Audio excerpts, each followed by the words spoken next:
पिशावर दे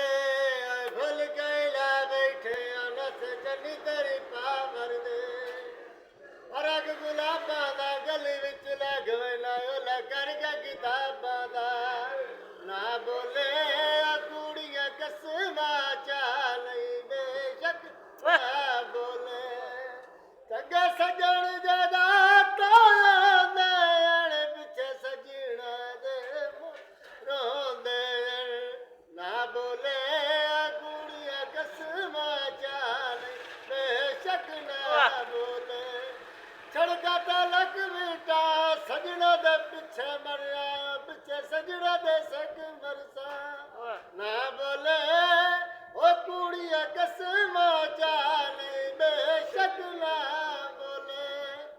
सावे सोई माया बंदे तारा ठासे बखीवास की तई माया ना बोले ओ कुड़िया कसमा जाने बेशक